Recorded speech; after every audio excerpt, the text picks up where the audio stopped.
حسین ستارہ ابو ہریرہ نبی کا پیارا ابو ہریرہ۔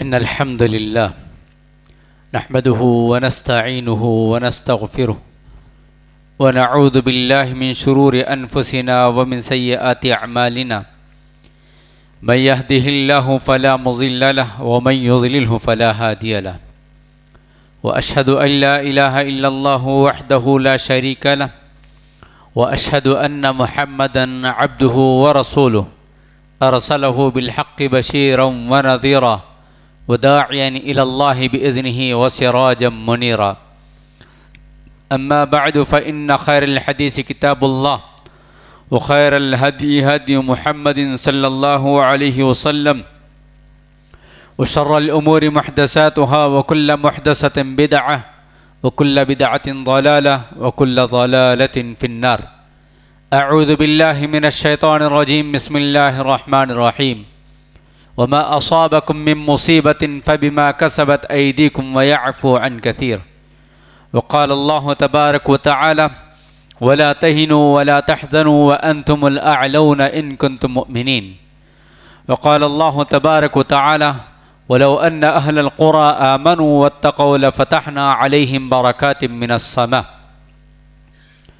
ہر قسم کی تعریف، توصیف، بڑائی، کبریائی، پاکیزگی، بزرگی اللہ سبحانہ و تعالیٰ کے لیے سزاوار اور زیبا ہے، جو ساری کائنات کا مالک، رازق، حاکم اور معبود برحق ہے، جس کے حکم سے یہ کائنات چلتی ہے، جس کے قبض قدرت میں سارا قانون اور سارا نظام چلتا ہے۔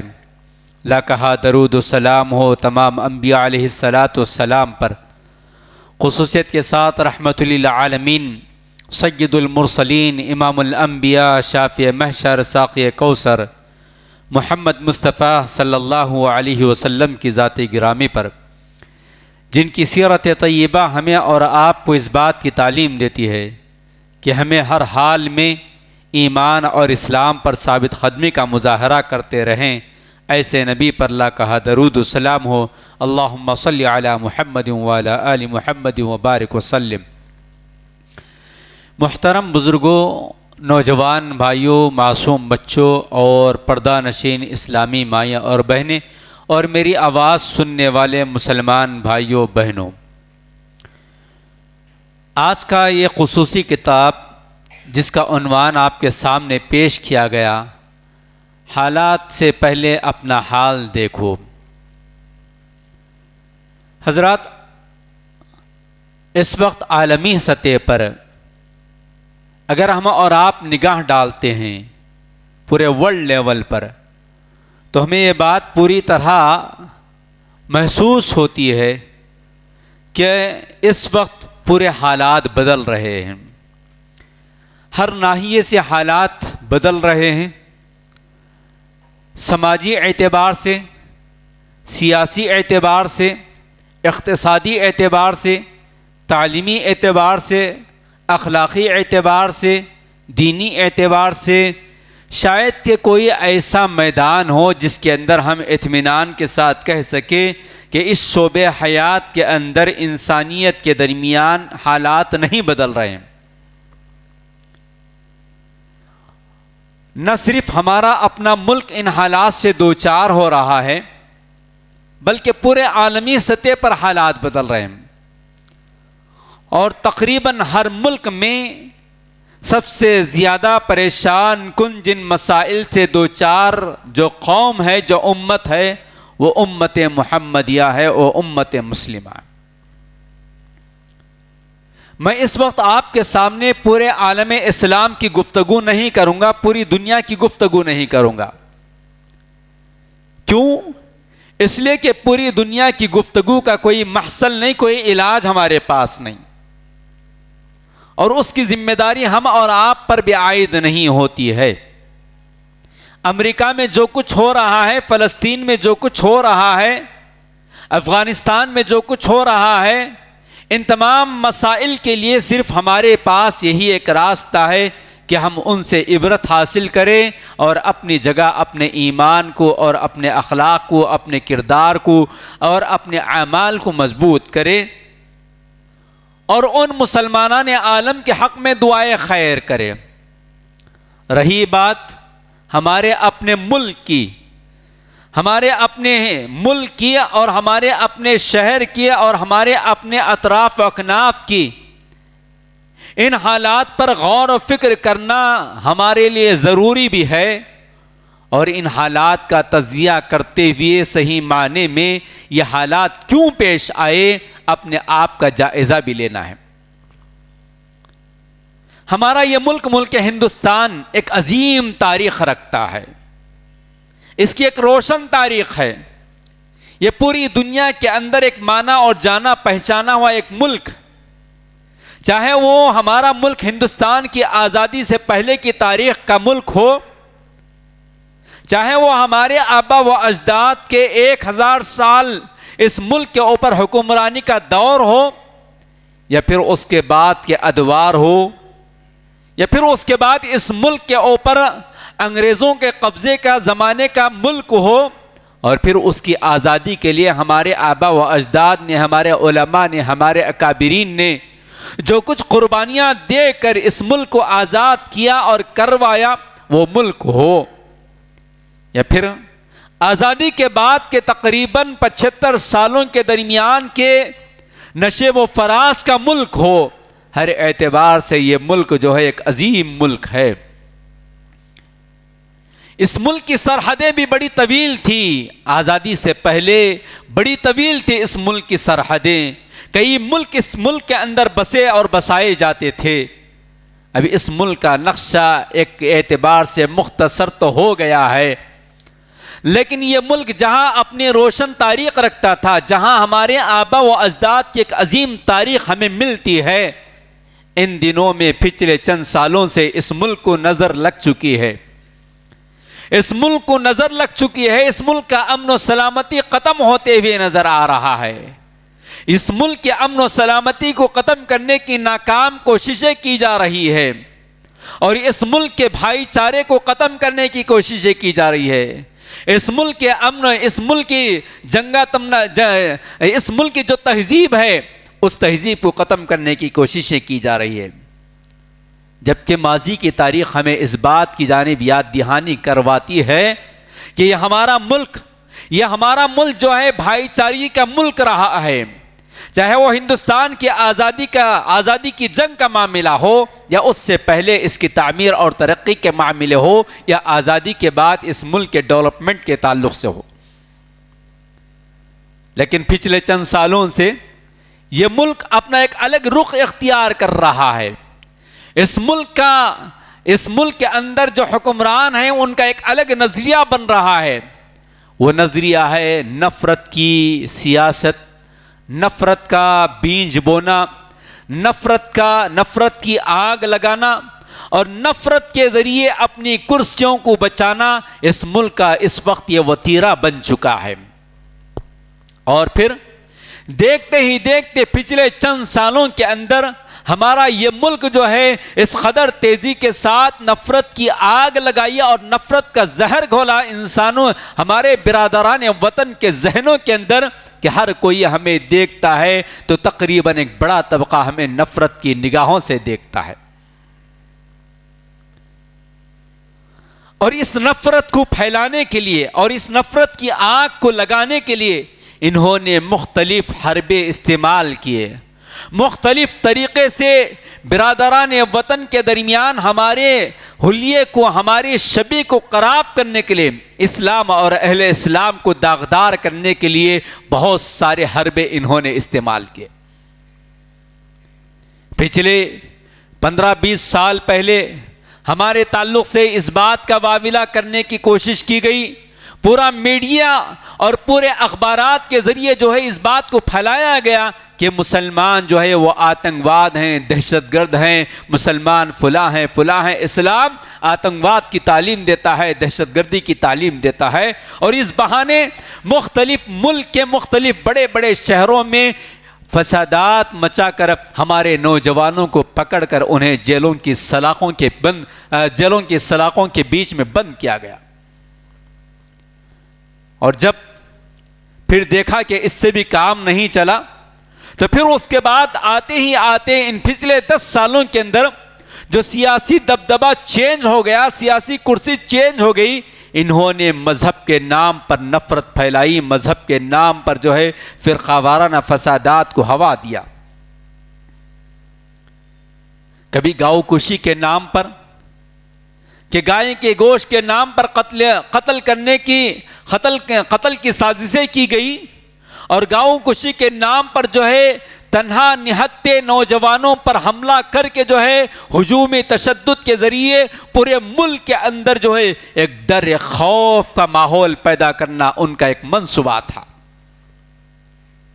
ملک کے کسی ایک کونے میں کسی ایک مسلمان کو وہ مارتے ہیں اور اس کا ویڈیو بنا کر سوشل میڈیا کے ذریعے اس قدر وائرل کیا گیا کہ ملک کے ہر شہری جو ہے اس واقعے کو دیکھ کر اپنی جگہ ڈر محسوس کرے اور خوف کے اندر وہ اپنی زندگی گزارے.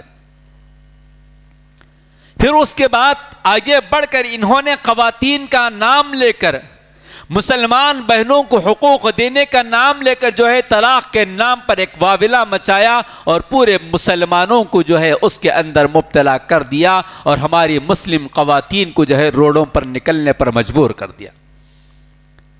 پھر اس کے بعد اور آگے بڑھتے ہیں تو انہوں نے ہماری مساجد سے ہونے والی اذانوں پر پابندی یا پھر ہمارے مساجد کے مائک سسٹم پر پابندی کی بات انہوں نے کی. پھر اس کے بعد حجاب کے نام پر مختلف نام اور مختلف ہیلے اور بہانے تلاش کرتے ہوئے انہوں نے مسلمانوں کو ڈرانے اور ان کو بے چین کرنے کی کیفیت انہوں نے پیدا کر دی پورے ملک کے اندر. کبھی نبی محترم علیہ السلام کی ذات مبارکہ پر انگلیاں اٹھا کر توہین رسالت کا راستہ اختیار کرتے ہوئے گستاخ نبی علیہ السلام کی شان مبارکہ کے اندر گستاخی کرتے ہوئے ہم مسلمانوں کو ورغلانے کی کوشش کی گئی. تو کبھی قرآن کریم سے 27 آیات نکالنے پر یا 27 آیات پر پابندی کی بات کرتے ہوئے ہمارے درمیان ایک بے چینی کا ماحول پیدا کرنے کی کوشش کی گئی. اور پھر اس کے بعد ہماری اپنی شہریت، ہماری اپنی نیشنلٹی کو جو ہے مشکوک بنانے کے لیے NRC کا نام لے کر جو ہے مسلمانوں کو ڈرانے اور دھمکانے کی کوشش کی گئی اور کوشش کر رہے ہیں. CAA کے نام پر اور شہریت کے نام پر، NRC کے نام پر گویا ہم سب کو ایک عجیب سی کیفیت میں مبتلا کر دیے. اور پھر اس کے بعد ایک قدیم و تاریخی مسجد جس کی ایک روشن تاریخ تھی، بابری مسجد، اس کا فیصلہ چل رہا تھا اور عدالت عالیہ نے جب اس بات کا اقرار اس نے کیا کہ بابری مسجد یہ بابری مسجد ہی تھی، یہاں کوئی مندر نہیں تھا، یہاں کوئی رام نامی شخص پیدا نہیں ہوا تھا، اس مسجد سے مندر کا کوئی تعلق نہیں تھا. ان تمام باتوں کو سپریم کورٹ نے واضح انداز میں بیان کیا اور اس بات کا اعتراف اور اقرار کیا کہ ہمارے برادران وطن نے اس مسجد کو شہید کرنے کے بعد جو دعویٰ کیا ہے وہ دعویٰ غلط ہے. باوجود اس کے 2019 میں جو ہے مسلمانوں کا حق چھینتے ہوئے ایک بڑی ناانصافی کا قدم آگے بڑھاتے ہوئے عقیدت کے نام پر، مذہب کے نام پر، آستھا کے نام پر وہ جگہ انہیں دینے کا آرڈر پاس کیا گیا. نہ صرف ایک بابری مسجد بلکہ پہلے سے لے کر آج تک، پھر آج کے بعد اللہ حفاظت کرے کہ کئی مساجد ان کے ٹارگٹ میں ہیں. پھر اس کے بعد آگے بڑھتے ہیں تو اسی مہینے کی گزشتہ مہینے کی 22 تاریخ کو انہوں نے اس نامکمل مندر کا افتتاح کے نام پر جو ہے پھر سے ایک فتنہ اور فساد برپا کر دیا، جو صرف اور صرف اپنی آنے والی 2024 کے انتخابی مرحلے کے طور پر اور اپنی سیاسی چال بازی کے طور پر انہوں نے جنوری 22 کا دن مقرر کیا. حضرات، 8 دن نہیں گزرے تھے اس بابری مسجد کی عظیم تاریخی مسجد کی شہادت کے بعد وہاں مندر بنا کر افتتاح کا نام دے کر، اوپننگ کا نام دے کر پورے ملک کے اندر ایک عجیب سا ماحول برپا کر کے مختلف شہروں میں ہندو مسلم فسادات برپا کروا کر جو ہے 8 دن نہیں گزرے تھے، ابھی ہمارے زخم جو ہے منہدم بھی نہیں ہوئے تھے کہ فوری طور پر پھر سے جو ہے گیان واپی مسجد کے اوپر حملہ کیا گیا، جس کو ڈسٹرکٹ کورٹ اس بات کا آرڈر دیتا ہے رات کہ 8 دن کے اندر جو ہے وہاں مسجد کے تہہ خانے کے اندر جو ہے پوجا پاٹ کی جا سکتی ہے۔ جو جج ریٹائرڈ ہونے والا تھا وہ اپنا کام کر گیا، اور دیکھتے ہی دیکھتے یہ فرقہ پرست عناصر جو ہے وہ 7-8 دن کا بھی انتظار نہیں کیے، بلکہ صبح جو ہے انہوں نے وہاں پوجا پاٹ شروع کر دی۔ گویا مسلمانوں کو ہر ناحیے سے کمزور کرنے، انہیں مایوس کرنے اور ان کو ایک ڈر اور خوف کے سائے میں جینے کا ایک ہنر کرنا، ایک منصوبہ وہ بنانا چاہتے ہیں کہ اگر تم اس ملک میں اپنا حق مانگنا چاہتے ہو اور اس حق کو مانگنے کے لیے اگر تم کورٹ کا یا عدالت کا دروازہ کھٹکھٹاؤ بھی تو وہاں تمہاری کوئی سننے والا نہیں، چاہے وہ بابری مسجد کا معاملہ ہو یا گیان واپی مسجد کا معاملہ ہو یا متھرا کی عیدگاہ کا معاملہ ہو یا پھر رات دہلی جیسے شہر کے اندر قدیم مسجد، قدیم مدرسہ اور قدیم قبرستان کو جو ہے ایک ہی رات کے چند گھنٹوں میں اس طرح ڈھایا جاتا ہے کہ ایک جانب گیان واپی مسجد میں پوجا پاٹ کا کام چل رہا ہے، دوسری جانب رات کے اندھیرے میں، رات کی تاریکی میں چوروں کی طرح آ کر بلڈوزر کے ذریعے پوری مسجد اور عیدگاہ، مدرسہ اور قبرستان کو ڈھا دیا جاتا ہے، اور کسی قسم کی کوئی مہلت نہیں دی جاتی۔ تو گویا اس طرح کے واقعات کے ذریعے یہ اس بات کو پیش کرنا چاہتے ہیں کہ تم 30 کروڑ کی آبادی ہو کہ 40 کروڑ کی آبادی ہو، تمہاری کوئی آواز نہیں، تمہاری کوئی حیثیت نہیں، تمہارا کوئی وزن نہیں۔ پھر اس کے بعد دیکھتے جائیں آپ 8-10 دن کے اندر کس قدر پے در پہ حملے پر حملہ کیا جا رہا ہے کہ ایک جانب 22 جنوری کے زخم کو بھولنے کا موقع نہیں دیا گیا، اس کے اندر جو ہے ہمیں رونے کا موقع نہیں دیا گیا، ہمارے غم کو ہلکا کرنے کا موقع نہیں دیا گیا۔ گیان واپی مسجد کا معاملہ آیا، سنہری مسجد کا معاملہ آیا، اور پارلیمنٹ کے ذریعے پھر سے NRC کا معاملہ پیش آ رہا ہے، اور پھر اس سے بڑھ کر ان 15 دنوں کے اندر جو ہے مدارس اسلامیہ کے تعلق سے کورٹ میں گفتگو ہو رہی ہے۔ وہ کورٹ جہاں کروڑوں مقدمات سالہ سال سے پڑے ہوئے ہیں، جن کی فائلیں سڑ رہی ہیں، گل رہی ہیں، وہ مظلوم، وہ مجبور جو قیدی بن کر قید خانوں کے حوالے ہوئے ہیں، ان کے مقدمات کو لڑنے والا، ان کے مقدمات کو حل کرنے والا، ان کی فائلوں کو اوپر لانے کے لیے وقت نہیں ہے جس کورٹ کے پاس۔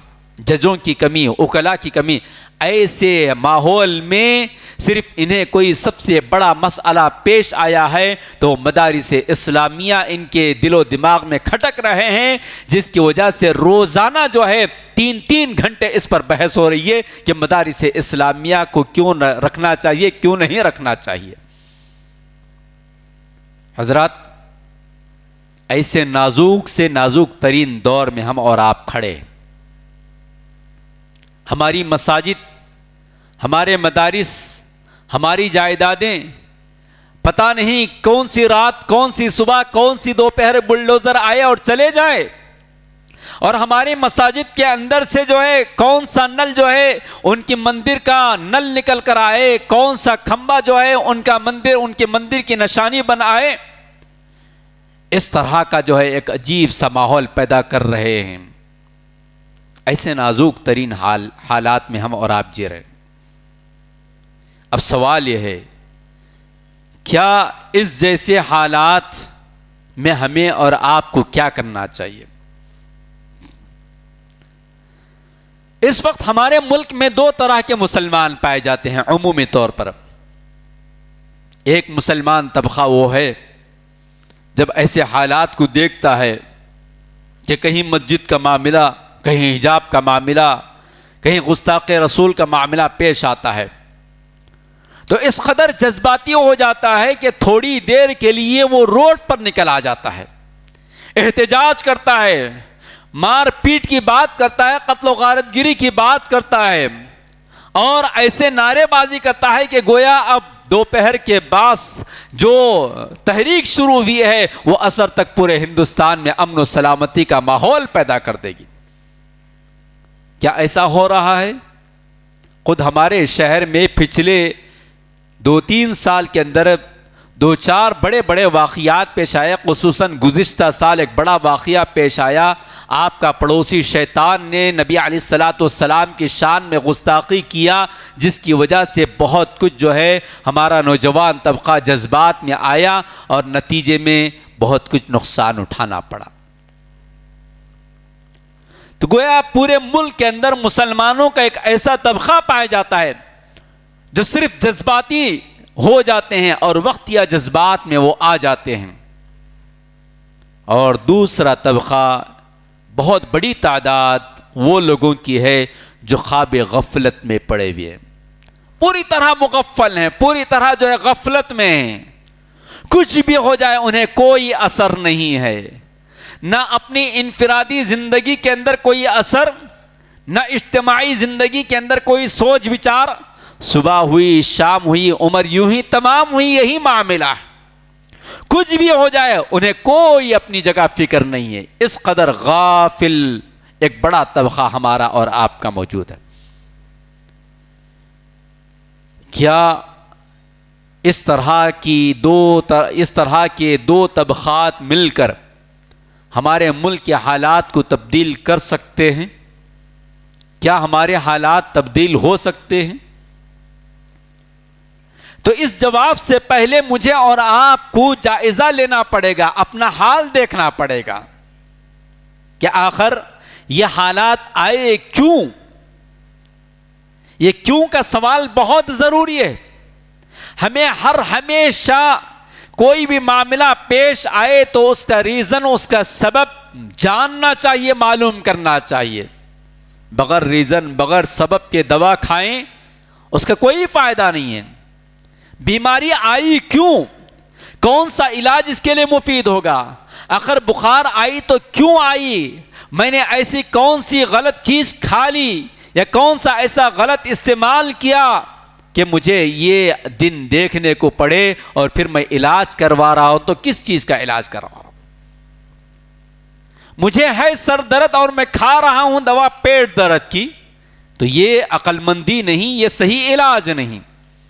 اس لیے سب سے پہلا سوال ہم میں سے ہر ایک کے لیے ہی ہے کہ آخر ہمارے ملک کے اندر یہ حالات آئے کیوں؟ سوچیں کبھی سوچئے. ہمیں سوچنے کی عادت ڈالنا چاہیے. اپنی سوچ بدلو، حالات بدلو. اس طرح ایک موضوع پر میں نے خطبہ جمعہ دیا تھا. اپنی سوچ بدلو، حالات بدلو. ہماری سوچ بدلنے کا نام ہی نہیں لے رہی ہے. سوچ بدلے گی تو ہم اپنے آپ کو بدلیں گے، اور جب ہم اپنے آپ کو بدلنے کی کوشش کریں گے تو رب العالمین کی مدد آئے گی، اس کی نصرت آئے گی. یہ قرآن کا اصول، یہ رب العالمین کا اصول. اگر ہم اپنے آپ کو نہیں بدلیں گے تو اللہ تعالیٰ بھی ہمیں بدلنے کے لیے ہمیں نہیں بدلے گا. اللہ تبارک و تعالیٰ نے قرآن کریم کے اندر اپنا یہ اصول بتایا. وَإِن تَتَوَلَّوْا يَسْتَبْدِلْ قَوْمًا غَيْرَكُمْ ثُمَّ لَا يَكُونُوا أَمْثَالَكُمْ. اگر تم اپنے آپ کو نہیں بدلو گے تو اللہ تبارک و تعالیٰ تمہاری جگہ دوسروں کو لے آئے گا. اور یہ نہ صرف ہمارے ملک کی تاریخ بلکہ پوری دنیا کی تاریخ یہی بتاتی ہے کہ جو قوم اپنے اوپر آنے والے مسائل، اپنے اوپر آنے والے مصائب، اپنے اوپر آنے والی آزمائشوں کا تجزیہ کرتی ہے، اس کا جائزہ لیتی ہے اور اس کے اوپر جو ہے سوچ بچار کر کے اپنے آپ کو چینج کرتے ہیں، تو پھر اللہ تبارک و تعالیٰ کی مدد آتی ہے۔ اور ہمارا یہ حال ہوا اس لیے کہ ہمارا حال اس وقت جو ہے اللہ تبارک و تعالیٰ سے کس قدر لگا ہوا ہے ہم اور آپ جانتے ہیں۔ اسلام اور اسلامی تعلیمات سے کس قدر محبت ہے ہمیں اور آپ کو ہم سب جانتے ہیں۔ ہمارے دل، ہماری زبان، ہمارا رہن سہن، ہمارا حلیہ اس بات کی گواہی دے گا کہ ہمیں دین اسلام سے، اللہ تبارک و تعالیٰ سے کس قدر محبت ہے اور ہماری اپنی روٹین کی زندگی سے کس قدر محبت ہے۔ ہم اپنے خالق حقیقی کو بھول گئے، ہم اپنے رزاق کو بھول گئے، ہم اپنے معبود کو بھول گئے، ہم اپنے الہ کو بھول گئے، اور ایسا بھول گئے کہ گویا ایک رسم کے انداز میں ہمیں کبھی موقع ملا تو نماز پڑھ لیا، کبھی موقع ملا تو کچھ نیک اعمال کر لیے، اس کو ہم نے ایک رسم سمجھ لیے۔ حضرات صحابہ کا تعلق کیسے تھا؟ انبیاء علیہ السلام کا تعلق کیسے تھا؟ صحابہ کرام رضی اللہ تعالی علیہ اجمعین کا تعلق کیسے تھا؟ ہمارے اسلاف کا تعلق کیسے تھا؟ ایک معمولی سی آندھی آ جاتی، ایک معمولی سی آندھی آ جاتی، تیز ہوا آ جاتی، نبی علیہ السلام اپنے رب کے دربار میں آ جاتے اور گڑگڑاتے تھے۔ یہاں طوفان آ رہے ہیں، زلزلے آ رہے ہیں، یہاں بڑی بڑی آفتیں آ رہی ہیں، ہمارے وجود کا خاتمہ کرنے کی ناکام کوششیں کی جا رہی ہیں، ایوانوں کے اندر ہمارے خلاف روزانہ قوانین بن رہے ہیں، اور ہم ہیں کہ ان مصیبتوں کو کوئی مصیبت نہیں سمجھ رہے ہیں۔ اگر اس کو اپنی مصیبت سمجھے ہوتے تو نبی علیہ السلام کی سنت مطہرہ کو اپناتے ہوئے اپنا تعلق رب سے جوڑ لیتے۔ تو آج جو حالات ہم اور آپ دیکھ رہے ہیں، اس کا بنیادی سبب، سب سے اہم سبب یہی ہے کہ ہمارا تعلق ہمارے رب سے ویسا نہیں ہے جیسے ہونا چاہیے۔ اللہ تعالیٰ کی ذات کے ساتھ کسی کی مثال نہیں دی جا سکتی۔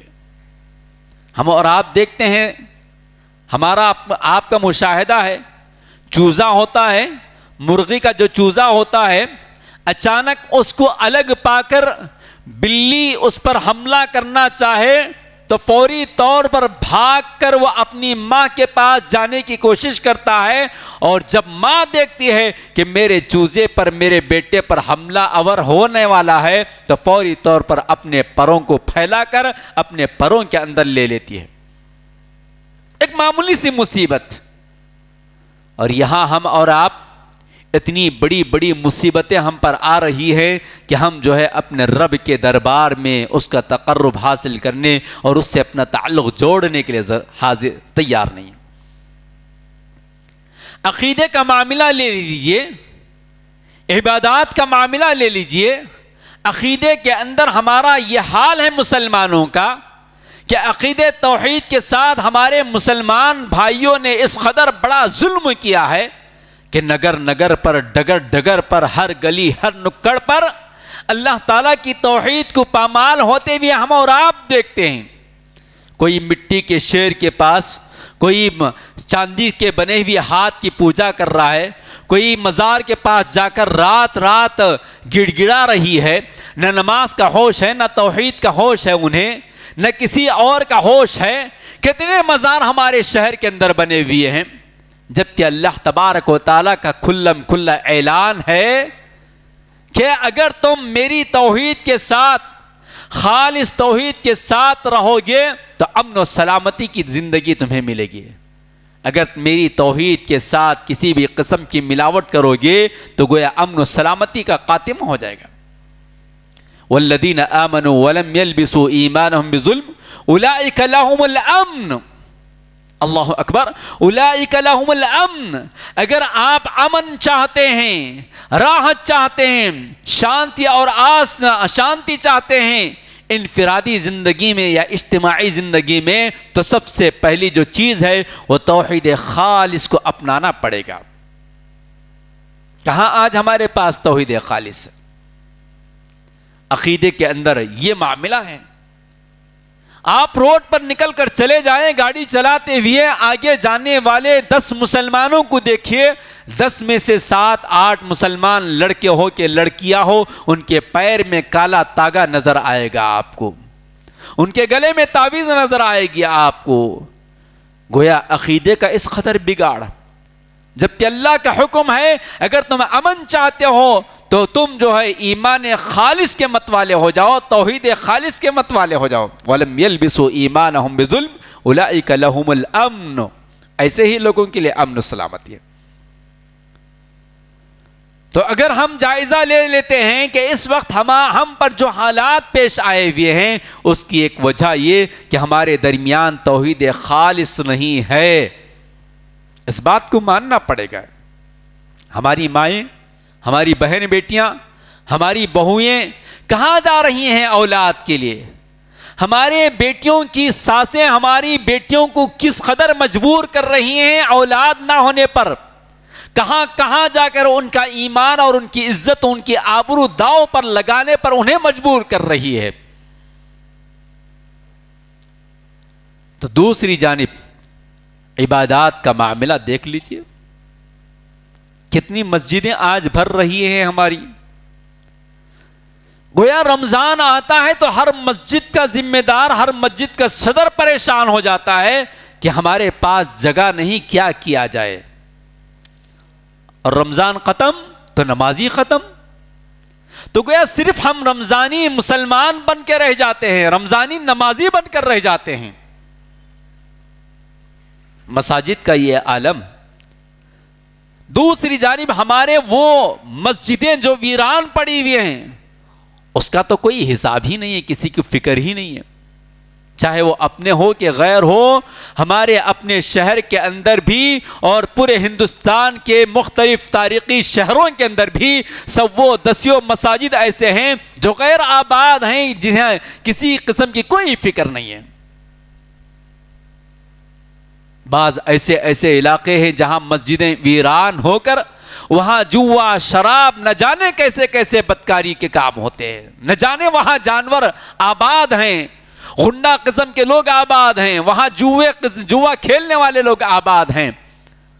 اور طرفین سے ایسے مساجد پر قبضے جما کر بھی لوگ بیٹھے ہوئے. تو جس جگہ ہمارے اپنے دوسرے گھروں کی ہمیں فکر نہیں ہے، تو اس بابری مسجد کی فکر یا پھر اس مسجد اقصی کی فکر کیسے پیدا ہو رہی؟ گویا بابری مسجد کا نام لے کر وہ لوگ اپنا ووٹ بٹور رہے ہیں، تو گویا ہم بھی اپنی سیاست کھیل رہے ہیں. ہمیں اپنے شہر، اپنے اڑوس پڑوس، اپنے اطراف اکناف کی مسجدوں کا پرسان حال ہمیں لینے کا حال جاننے کا موقع نہیں مل رہا ہے. ہماری عبادتیں ایسی ہیں، ہماری نمازیں کیسی ہیں، کس قدر بے شعور ہماری نمازیں ہیں، کس قدر خشوع اور خضوع سے خالی ہماری نمازیں ہیں، ہماری اولاد کا کیا عالم ہے.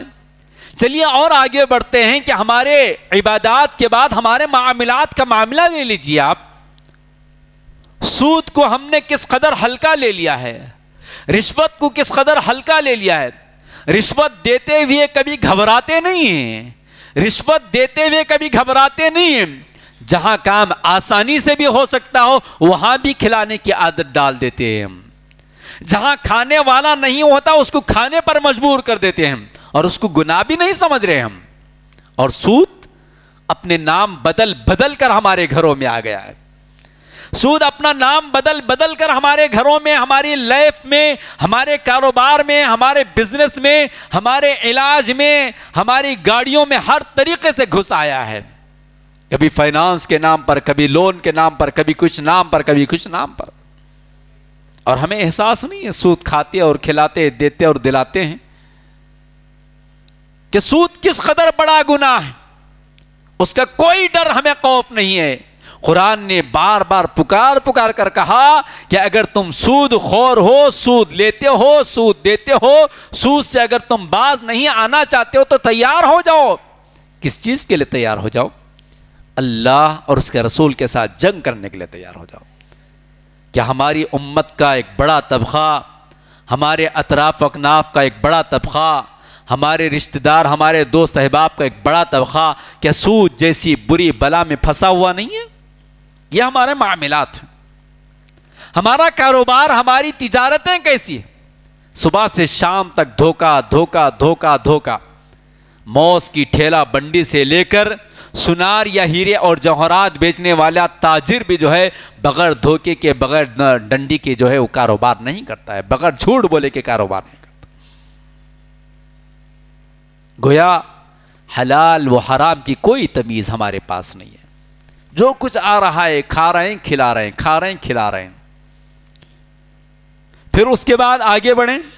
اخلاق کا معاملہ لے لیجئے.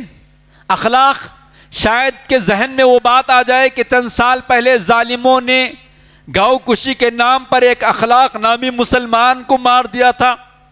شاید مولانا جو ہے اس اخلاق کو یاد کر رہے ہیں شیخ. نہیں، اس اخلاق کو یاد نہیں کر رہا ہوں. اخلاق کا مطلب ہے ہمارا کیریکٹر، ہمارا سلوک. نبی علیہ الصلوۃ والسلام کے پیارے اخلاق کو ہمیں اور آپ کو اپنانا تھا. ہمارے اور آپ کے کون سے اخلاق ہیں؟ کیا یہ سبب نہیں ہو سکتا ہم پر مصیبت آنے کے لیے؟ کیا یہ ریزن نہیں ہو سکتا کہ ہم پیارے نبی علیہ الصلوۃ والسلام کے اخلاق کو ٹھکرا دیے، آپ کے اچھے برتاؤ کو نہیں اپنائیں، اچھے کوالٹیز کو نہیں اپنائیں؟ تو کیا اللہ تبارک و تعالی ہمیں پسند کرے گا؟ اللہ کی توحید کے ساتھ ظلم کرے ہم، اللہ کی عبادات کے اندر غفلت برتے ہم، حلال و حرام کی تمیز نہ کرے ہم، اللہ کے نبی کے اخلاق کو نہ اپنائے ہم، نبی علیہ الصلوۃ والسلام کی خالص اتباع نہ کرے ہم، اللہ کے فرمانبردار، اللہ کی نافرمانی کرے ہم، اللہ تعالیٰ کی نافرمانیوں سے رکے نہ ہم، اور پھر ہم اس بات پر اعتماد کر کے بیٹھے، اس بات کا انتظار کر کے بیٹھے کہ اللہ کی مدد آ جائے گی، ابابل آ جائیں گے، فرشتے آ جائیں گے، ہمارے حالات بدل جائیں گے. کیا یہ ہو سکتا ہے؟ نہیں ہو سکتا ہے، نہیں ہو سکتا ہے.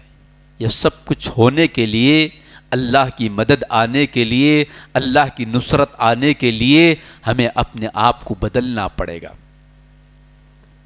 چلیے اور آگے چلتے ہیں. ہمارا تعلیمی نظام اگر ہم اور آپ دیکھتے ہیں تو ہم کہاں پہنچے ہوئے ہیں؟ نہ دینی تعلیم میں آگے ہیں، نہ دنیاوی تعلیم میں آگے ہیں. جو ہماری بہن بیٹیاں، جو ہمارے بھائی، جو ہمارے بیٹے دنیاوی علوم کے اندر آگے چلے تو گئے، لیکن دین سے اس قدر دور ہو گئے کہ دین کا دال بھی انہیں گویا ایک عجیب سی بات لگتی ہے. وہ دین بیزاری کا اظہار کرتے ہیں. نہ تعلیم کے اندر ہم آگے ہیں، نہ ہمارا کیریکٹر ہمارے اڑوس پڑوس کو مطمئن کر رہا ہے، نہ ہمارے اپنے ٹیلنٹ سے ہم اس ملک کو جو ہے بنانے اور سنوارنے کے لائق ہو رہے ہیں، نہ ہم اس قدر مجبور کر رہے ہیں کہ دیکھو تمہاری حکمرانی یا تمہارا ڈیولپمنٹ ہمارے بغیر ناممکن ہے. کہاں سے ہم اس بات کا دعویٰ کر سکتے ہیں؟ کون سا چیلنج کر سکتے ہیں کہ ہم اس ملک کے ڈیولپمنٹ کے اندر اتنا ہمارے اندر ٹیلنٹ ہے کہ ہمارے بغیر تم مکمل نہیں کر سکتے ہو؟ اللہ ماشاءاللہ ایک دو مثالیں ہم کبھی دے لیتے ہیں اور بڑی خوشیاں منا لیتے ہیں کہ چاند کا جو سفر طے کیا گیا اس میں ہمارا بھی ایک مسلمان تبریز نام کا تھا، پرویز نام کا تھا. یہ ڈھنڈورا ہم تو پیٹ لیتے ہیں. لیکن 40 کروڑ کی آبادی میں کس قدر ٹیلنٹ ہونا چاہیے تھا؟ کون سا ٹیلنٹ ہمارے پاس ہے؟ کون سے میدان میں ہم اس بات کا اقرار اور چیلنج کر سکتے ہیں کہ اس میدان میں ہم مضبوط، ایک بڑی تعداد ہماری ہے. پھر اس کے بعد سیاسی میدان، اس کے اوپر تو ذکر کرنا ہی وقت کا ضیاع ہے. سیاسی میدان میں بھی ہماری کوئی قوت، کوئی طاقت نہیں. یہ سب کیوں ہو رہا ہے؟ یہ سب اس لیے ہوا کہ ہم نے اس کو چھوڑ دیا. یہ سب اس لیے ہوا کہ ہم نے اس کو چھوڑ دیا اور دشمن نے اس کو اپنایا اور اپنے اپنے ملک کو ترقی کے ممالک میں شمار کیا، اور ہمارا تعلق اس سے کٹ گیا، اور یہ تعلق جب اس سے کٹ گیا تو ہمارا تعلق اپنے رب سے بھی کٹ گیا۔ تو یہ حالات ہمارے اپنے ہیں۔ ایک اور چیز میں بتاتے ہوئے اپنی بات کو آگے بڑھا دیتا ہوں کہ کیوں یہ حالات پیش آئے۔ اگر میں سوال کروں کہ اللہ تبارک و تعالی نے، میں پوری امت کی گفتگو نہیں کروں گا، پورے شہر کی گفتگو نہیں کروں گا، من جملہ یہاں بیٹھے ہوئے اپنے بھائیوں سے، آپ سے سوال کروں گا، میں اپنی ذات سے بھی پہلے سوال کروں گا کہ آخر اللہ نے مجھے اور آپ کو کس مقصد کے لیے پیدا کیا؟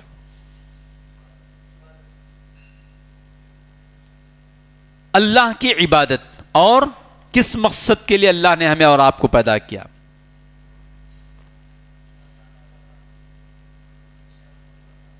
جی، اور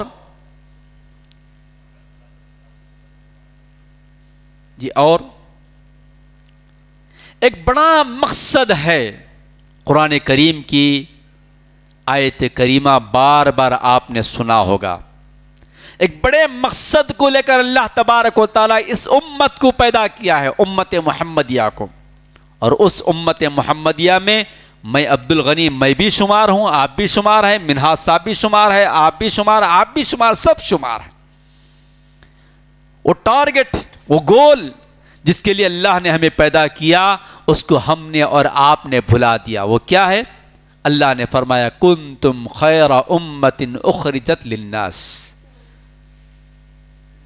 تأمرون بالمعروف وتنہون عن المنکر، کہ تم ایک بہترین امت ہو۔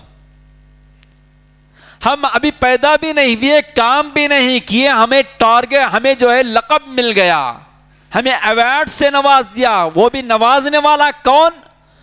ہندوستان کی حکومت نہیں، سعودیہ کی حکومت نہیں، امریکہ کی حکومت نہیں، ہمیں اس لقب سے نوازنے والا، یہ ایوارڈ دینے والا ساری کائنات کا رب حقیقی اور ہم سب کا حقیقی مالک، حقیقی پالنہار، جس نے ہم سب کو پیدا کیا، اس نے کہا تم بہترین امت ہو، تم بہترین امت ہو، تم بہترین امت ہو، تم بہترین امت ہو، تم بہترین امت ہو۔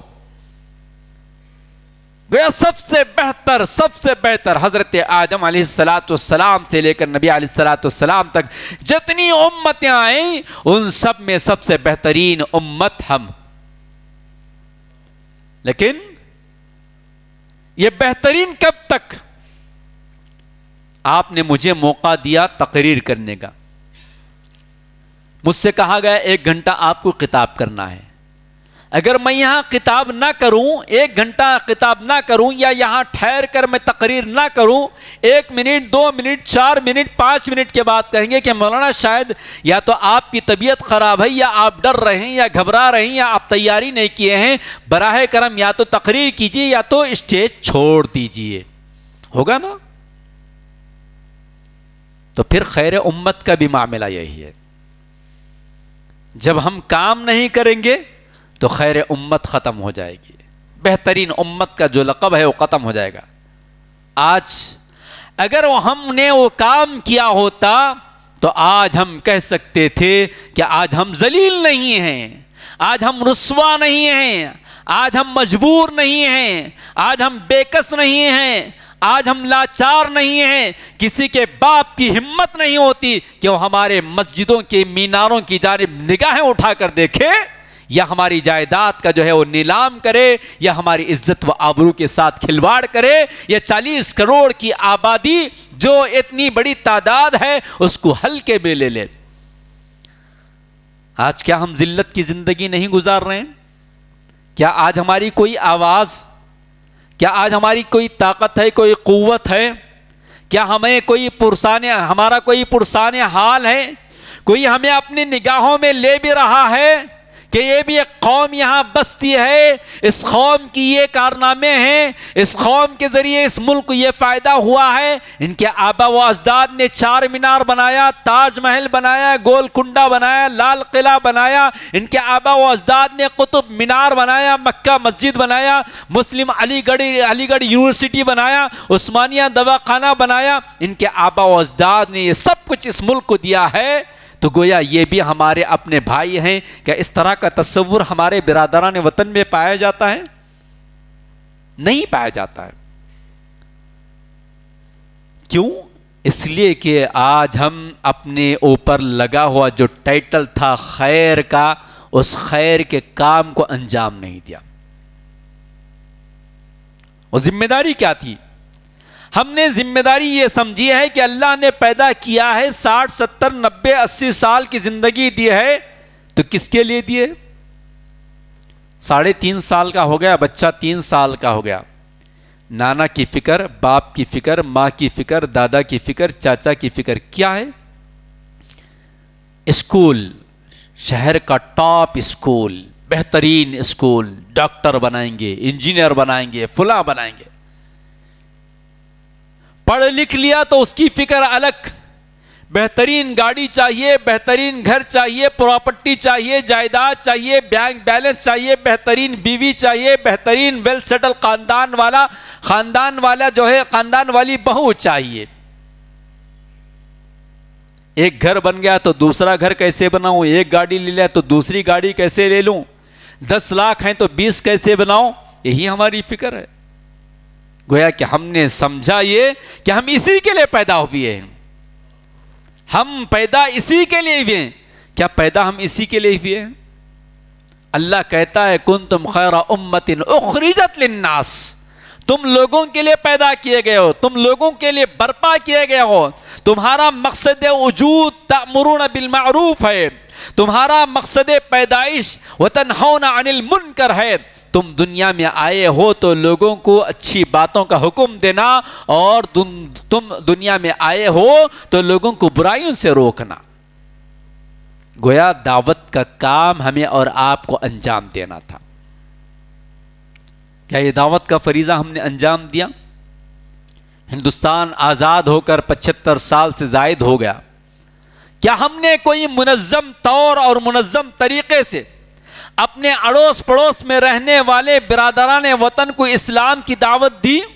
کیا اسلام کا تعارف کروایا؟ روزانہ ان کے ساتھ کھاتے پیتے ہیں، بسا اوقات ہم جیسے لوگوں کو فون کر کے سوال کیا جاتا ہے کہ ہمارا پڑوسی جو ہے وہ ہندو ہے، غیر مسلم ہے، ان کی عید آئی ہے، کھا سکتے نہیں کھا سکتے، ان کی شادی میں جا سکتے نہیں جا سکتے، عید ان کی عیدوں میں دی جانے والی مٹھائی کھا سکتے نہیں کھا سکتے، یہ سوالات تو ہوتے ہیں۔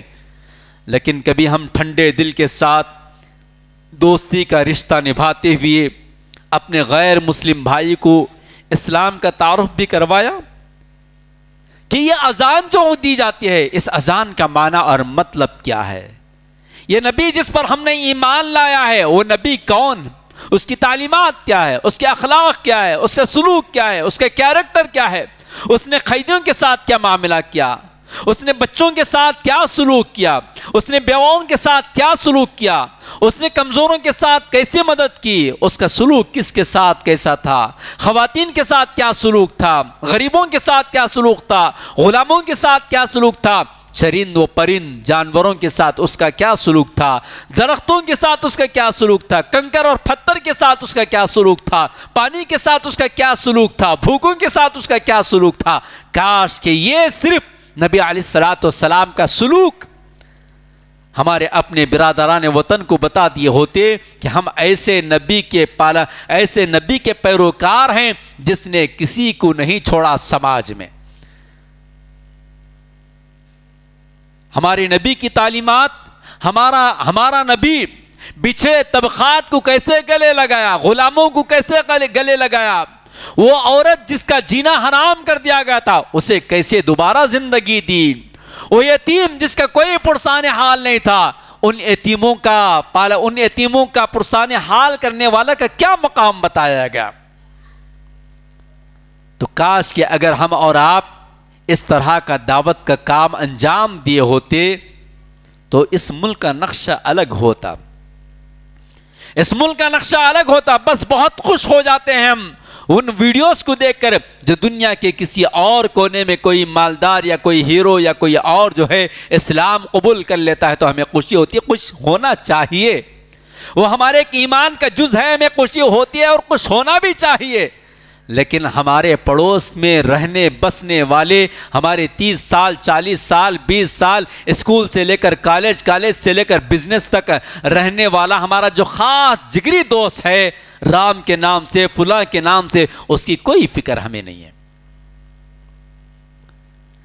دشمن پوری تیاری کے ساتھ اس کے دل میں ہماری نفرت بٹھا رہا ہے، اور ہم اپنی جگہ مست ہیں اس کی نفرت کو، اس کے اندر نفرت آنے سے پہلے ہم نے اسلام کا پیغام محبت اس کے سامنے پیش نہیں کیا، اور جب نفرت آ بھی گئی ہے تو اس نفرت کے زہر کو جو ہے ہمارے اسلام کے محبت کے مٹھاس سے ختم کرنے کی کوشش ہم نے نہیں کی۔ تو ظاہر سی بات ہے کہ جو سب سے بڑی ذمہ داری میرے اور آپ کے کھاندے پر دعوت اللہ کا فریضہ تھا، جو ہمیں اپنے برادران وطن تک پہنچانا تھا، اس ذمہ داری کو ہم نے ادا نہیں کی تو اللہ تبارک و تعالی ہمارا یہ حال کر دیا ہے۔ ہمارا یہ حال اسی لیے ہوا ہے۔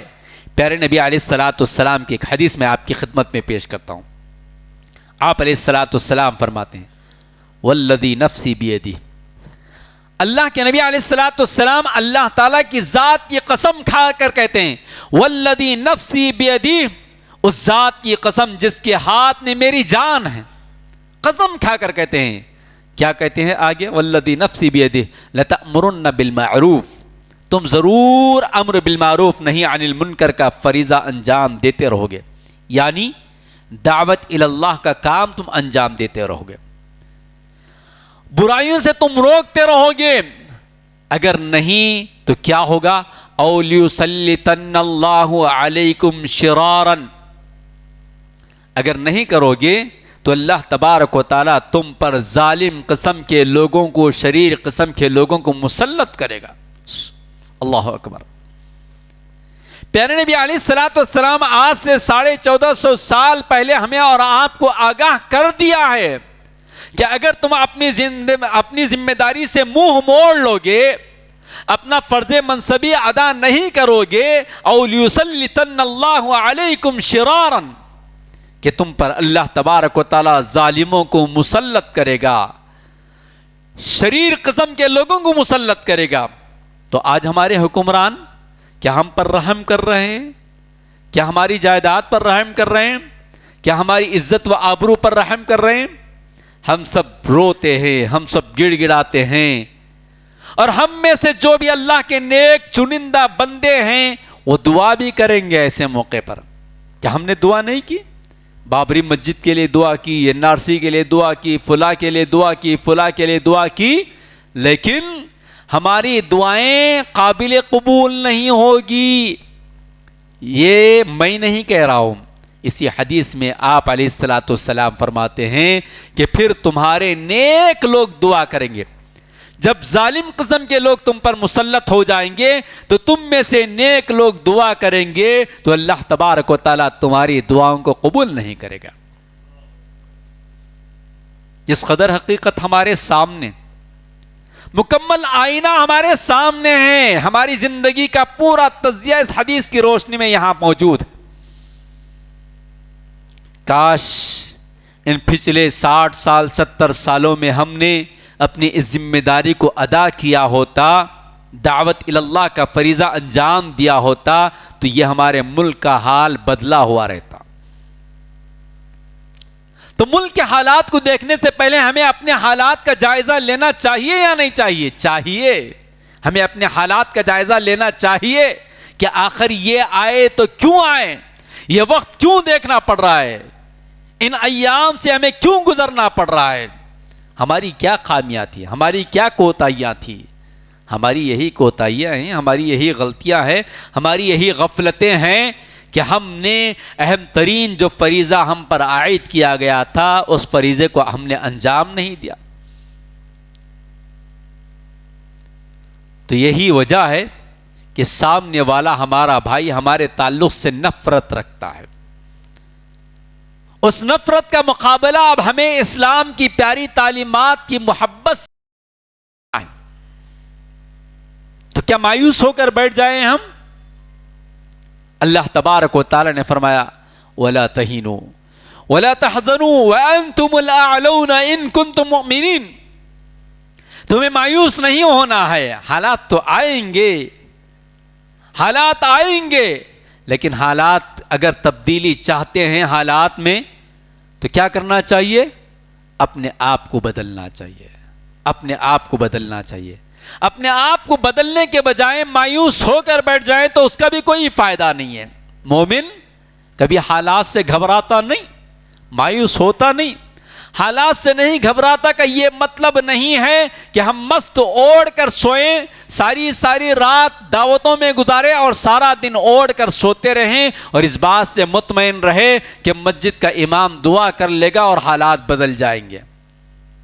اس کا یہ مطلب نہیں ہے. حالات سے نہیں ڈرنے کا مطلب یہ نہیں ہے. حالات سے گھبرانا نہیں چاہیے. حالات کو تبدیل ہونے کے لیے اپنی زندگی کا جائزہ لے کر اپنے آپ کو بدل کر اللہ کی مدد مانگیں گے تو خود بخود حالات بدلیں گے. تو اللہ نے فرمایا وَلَا تَهِنُوا وَلَا تَحْزَنُوا وَأَنْتُمُ الْأَعْلَوْنَ إِن كُنتُم مُؤْمِنِينَ. تمہیں گھبرانے کی ضرورت نہیں ہے، تمہیں مایوس ہونے کی ضرورت نہیں ہے، غمزدہ ہونے کی ضرورت نہیں ہے، حزن و ملال میں مبتلا ہونے کی ضرورت نہیں ہے. تم ہی سر بلند رہو گے، تم ہی کامیاب رہو گے، تم ہی کامران رہو گے. شرط کیا ہے؟ شرط کیا ہے؟ وَلَا تَهِنُوا وَلَا تَحْزَنُوا وَأَنْتُمُ الْأَعْلَوْنَ إِن كُنتُم مُؤْمِنِينَ. میری پچھلی جتنی باتیں ہیں، توحید، عبادت، اطاعت، اتباع، اخلاق، معاملات، کمائی، مسجد، یہ ساری کی ساری چیزیں ان کنتم مؤمنین کے اندر شامل ہو جاتی ہیں. شرط کیا ہے؟ شرط کامیابی کے لیے ایمان والے ہونا ہے. ایمان والے کا وہ مطلب نہیں جو ہم نے اور آپ نے سمجھ لیا. بچہ پیدا ہوا، گھر میں فون کیے، مولانا 2-4 اچھے نام بتا دیجئے، اچھے نام بتا دیجئے. نام رکھ دیا عبداللہ، عبد الرحمن، احمد، فلاں اور سمجھ گئے کہ اب یہ مومن ہے. نہیں، ایسا ایمان مطلوب نہیں ہے. ویسا ایمان ہمیں اپنے اندر پیدا کرنا چاہیے جیسا ایمان صحابہ کا تھا، جس ایمان کی تعریف کی گئی، جس ایمان کو بطور مثال پیش کیا گیا. اور اگر ویسا ایمان اپنے اندر پیدا کریں گے تو کامیابی ہوگی. فَإِنْ آمَنُوا بِمِثْلِ مَا آمَنْتُمْ بِهِ فَقَدِ اهْتَدَوْا. اگر ہدایت یافتہ ہونا چاہتے ہیں، حالات کو بدلنا چاہتے ہیں، ایمان والے بننا چاہتے ہیں، اللہ کے اس شرط پر قائم اترنا چاہتے ہیں تو ویسا ایمان مطلوب ہے، ویسا ایمان مقصود ہے جس ایمان کی مثال اللہ نے قرآن میں حضرات صحابہ کی دی. فَإِنْ آمَنُوا بِمِثْلِ مَا آمَنْتُمْ بِهِ فَقَدِ اهْتَدَوْا. تو صحابہ جیسا ایمان لانا پڑے گا، خالص ایمان. اس ایمان میں کسی قسم کی ملاوٹ نہیں، اور صرف زبان سے، دل سے اس بات کا اقرار کر لیے لا الہ الا اللہ محمد الرسول اللہ، صرف اقرار کر لیا اور اپنی جگہ رہ گئے. نہیں، اس ایمان کے جو تقاضے ہیں ان تقاضوں کو بھی پورا کرنا پڑے گا. تقاضا کیا ہے؟ عملی زندگی، عبادات کی شکل میں، معاملات کی شکل میں، کمائی کی شکل میں، تعلیم و تعلم کی شکل میں، اخلاق کی شکل میں، معاملات کی شکل میں، لین دین کی شکل میں، معاشرتی زندگی کی شکل میں، میاں بیوی کے حقوق کی شکل میں، ساس بہو کے حقوق کے ادائیگی کی شکل میں. ہر اعتبار سے ایماندار ہونے کا ثبوت پیش کرنے کے لیے عمل کے اندر بھی آگے آنا پڑے گا. یہ شرط.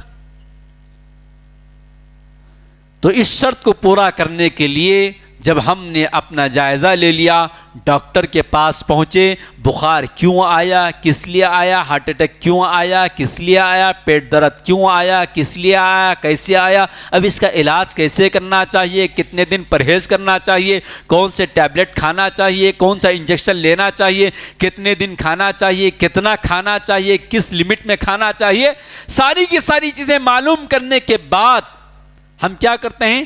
اگر اپنی صحت کا خیال شروع کرتے ہیں تو اسی طرح جب ہم پر آئے ہوئے ان حالات کا جائزہ ہم نے لے لیا ہے تو پھر اس کا علاج جو بتایا جا رہا ہے تو آئندہ اپنی عملی زندگی میں اس علاج کو اپناتے ہوئے آگے بڑھنا چاہیے۔ تو یہ کام۔ دوسرا کام، اللہ تبارک و تعالیٰ سے اپنا تعلق پوری طرح مضبوطی کے ساتھ جوڑ لینا چاہیے۔ بھائی پر حملہ ہوتا ہے، دوسرے بھائی تل ملا اٹھتے ہیں، بھاگ کر آتے ہیں مدد کے لیے، گھر چلا جاتا ہے، محفوظ پناہ لیتا ہے۔ اسی طرح سب سے محفوظ جو پناہ ہے وہ اللہ تعالیٰ کی پناہ۔ اللہ تعالیٰ کی مدد مانگے، اللہ سے اپنا تعلق جوڑ لیں، ہمیشہ اللہ تبارک و تعالیٰ کا تقرب حاصل کرنے کی کوششیں کرے۔ اور جب ہم اور آپ اللہ کے ہو جائیں گے تو کیا اللہ کی قدرت کے سامنے کوئی قدرت، کوئی طاقت، کوئی سپر پاور طاقت کام آ سکتی ہے؟ نہیں کام آ سکتی۔ جب ہم اللہ کے ہو جائیں گے تو کیا اللہ ہمیں بے یار و مددگار چھوڑ دے گا؟ نہیں چھوڑے گا۔ بدر میں اللہ نے اپنے بندوں کی مدد فرشتوں کے ذریعے کی۔ کیوں کی؟ اس لیے کہ وہ اللہ کے ہو گئے تھے، اللہ ان کا مددگار ہو گیا تھا۔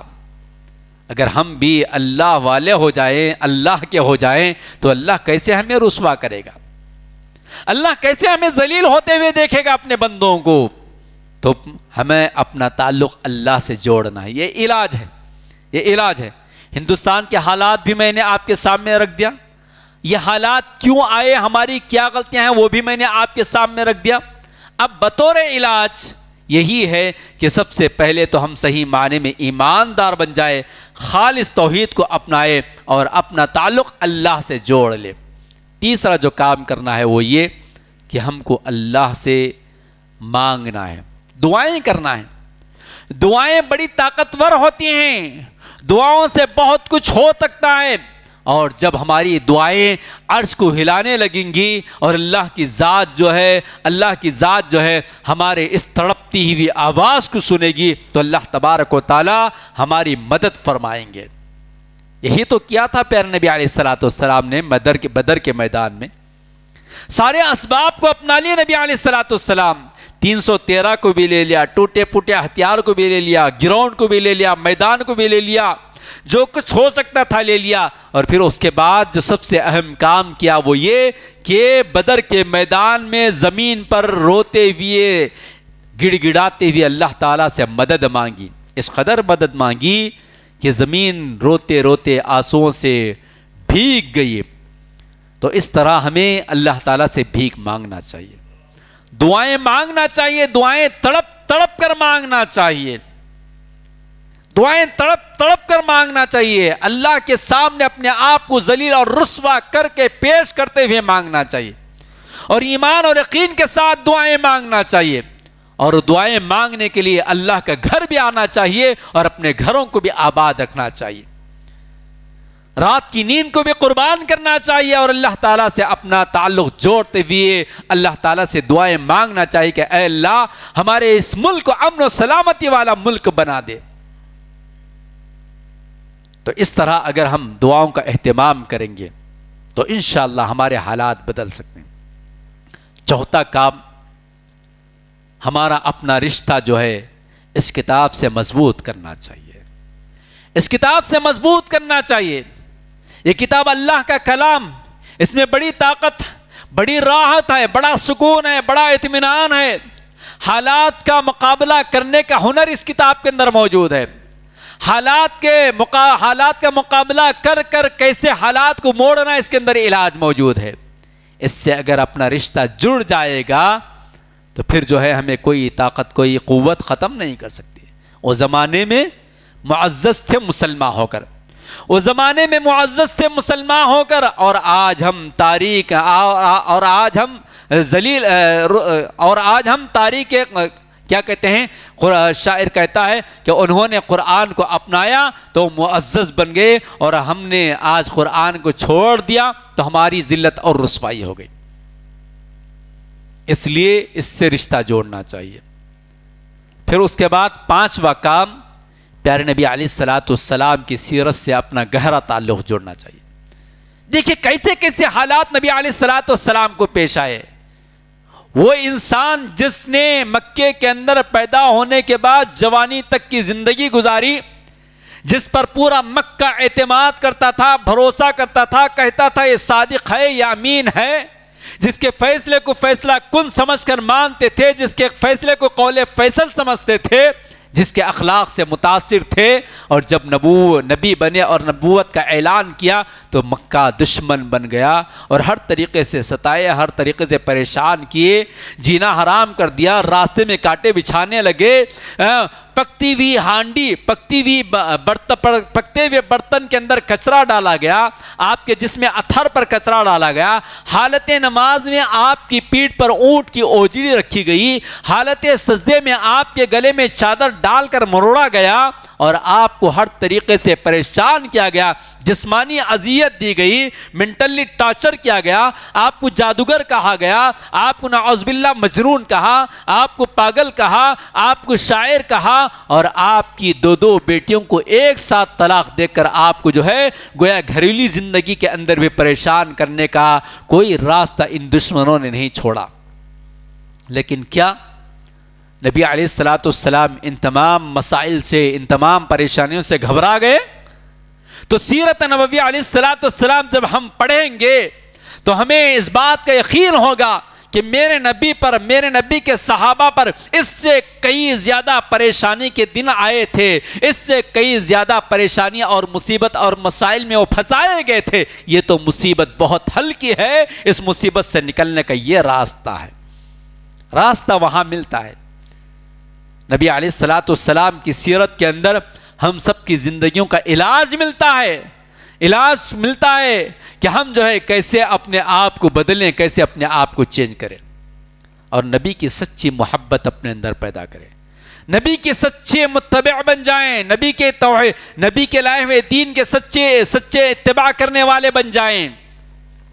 اور پھر اس کے بعد آخری کام جو ہے وہ یہ کہ اپنے آپ کو صلاحیت مند بنائیں، اپنے آپ کو ٹیلنٹ والا بنائیں۔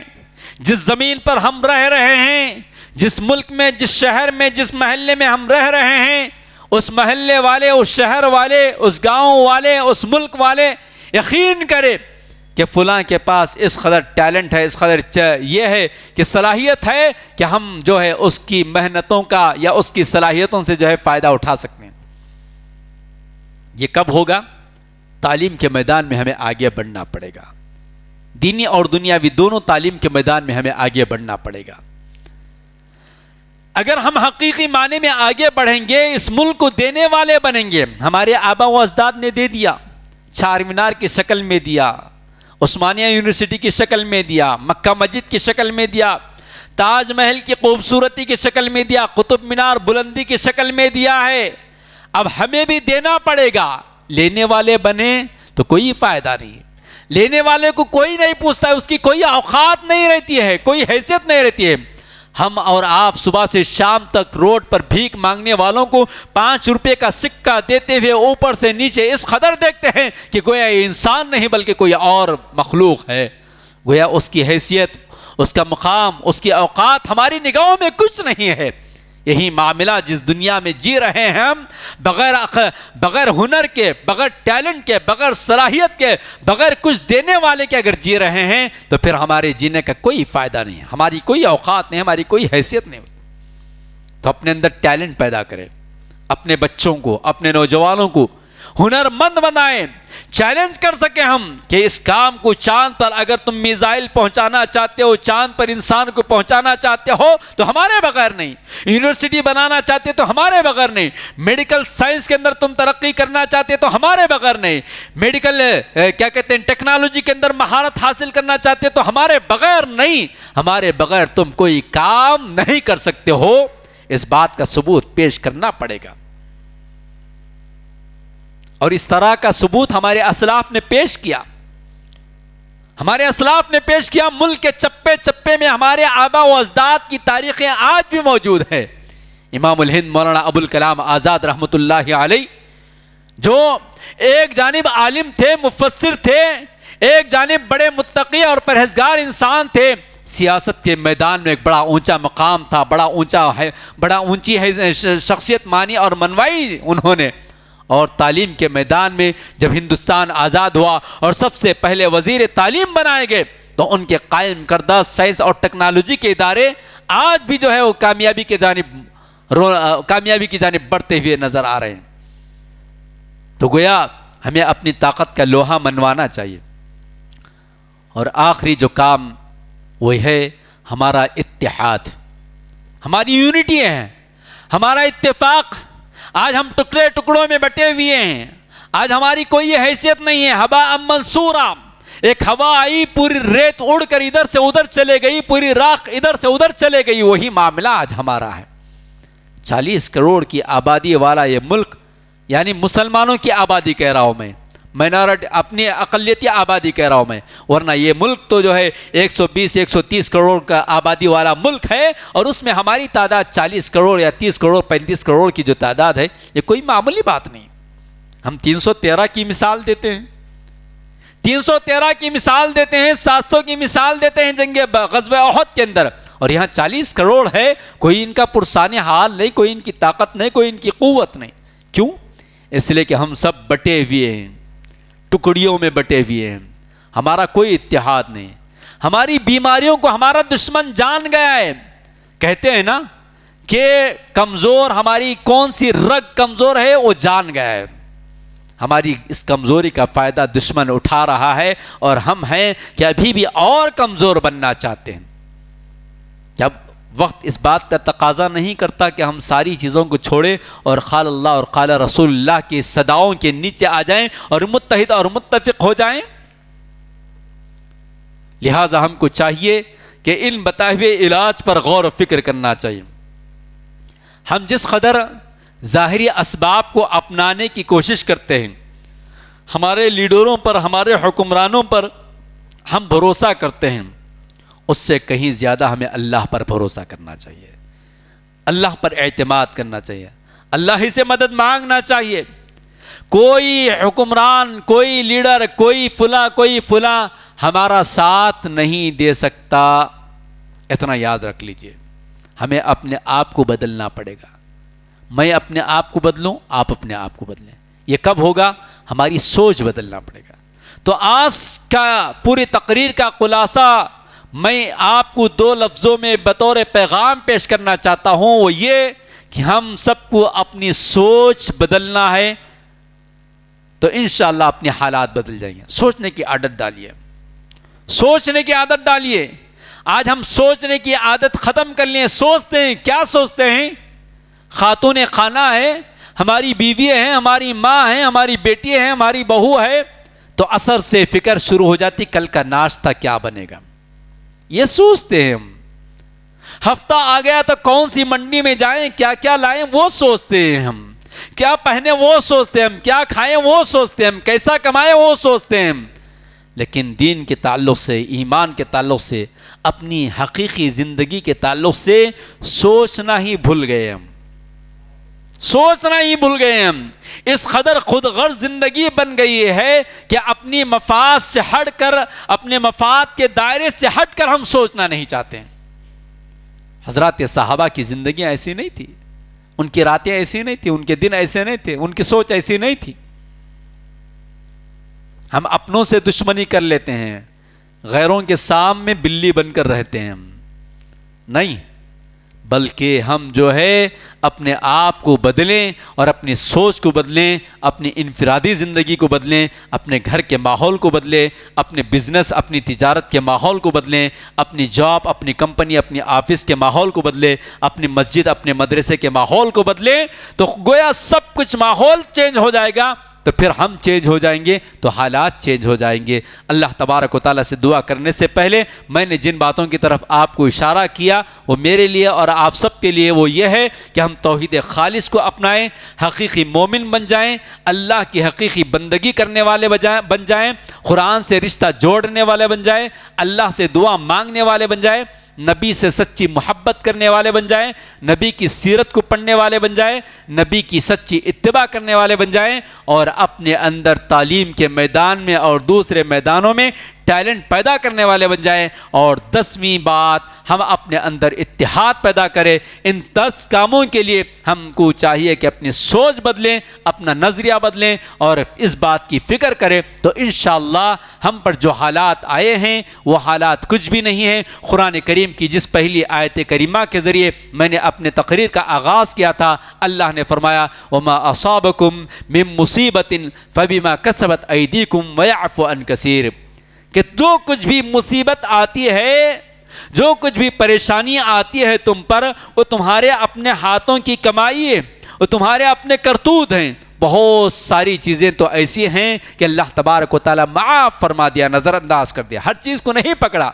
یعنی آج جو کچھ حالات آئے ہوئے ہیں وہ ہمارے اپنے ان غفلتوں کی وجہ سے، جس کو میں نے آپ کے سامنے رکھا، ہماری ان ناکامیوں کی وجہ سے آج یہ حالات آئے ہوئے ہیں۔ اللہ تعالیٰ سے ہمیں بھیک مانگنا چاہیے، اپنے آپ کو بدلنا چاہیے، ان مساجد کی حفاظت کے لیے، مدارس کی حفاظت کے لیے، علماء کی حفاظت کے لیے، اپنے آل و اولاد کی حفاظت کے لیے، اور اپنے وجود کو منوانے کے لیے، اور آئندہ ہمارے بچوں کی نسلوں کو آباد رکھنے کے لیے، کہ کل کے دن ہمارا بچہ یہ سوال نہ کرے کہ ابا جان یہ سب کچھ حالات تھے، آپ نے کیا کیا۔ اس سوال کا جواب تلاش کرنے کے لیے ہمیں اپنے آپ کو بدلنا چاہیے۔ اللہ تبارک و تعالیٰ سے دعا کرے اللہ تبارک و تعالیٰ ہم سب کو جو ہے امن و سلامتی والی زندگی نصیب فرمائے۔ اے اللہ ہمارے ملک کے اندر امن عطا فرما دیجئے، اللہ حالات کو ختم فرما دیجئے۔ اللہ جو ظالم اور جابر ہیں اللہ آپ بہتر جانتے ہیں، اللہ آپ اگر ان کے حق میں ہدایت رکھیں تو اللہ آپ انہیں ہدایت عطا فرمائیے۔ اللہ ان کے حق میں ہم سے کی جانے والی ہدایت کی دعائیں کو قبول فرما لیجئے۔ اللہ اگر آپ ان کے لیے ہدایت رکھیں تو اللہ ہدایت کے ذریعے ان کے ذریعے ہم مسلمانوں کو اور اہل اسلام کو قوت اور طاقت عطا فرمائیے۔ اللہ ان ظالموں کے حق میں ہدایت نہیں ہے تو اللہ ان کے مکر کے اندر انہیں ناکام کر دیجئے، ان کے منصوبوں میں انہیں ناکام کر دیجئے۔ اللہ ان کے ظلم کے اندر انہیں خاتمہ فرما دیجئے۔ اللہ انہیں آپس میں لڑا کر، جھگڑا کر، اختلاف میں مبتلا کر ختم فرما دیجئے۔ اللہ یہ ظالم آپ کے گھروں کو دن کے اجالے میں، رات کی تاریکی میں گرا رہے ہیں، اللہ آپ کے گھروں کی حفاظت فرمائیے۔ اللہ ہم سب کو اس بات کی توفیق عطا فرمائیے کہ ہم آپ کے گھروں کو آباد کرنے والے بن جائیں، آپ کے گھروں کی حفاظت کرنے والے بن جائیں، آپ کی طرف لوٹ آنے کی ہمیں توفیق عطا فرمائیے۔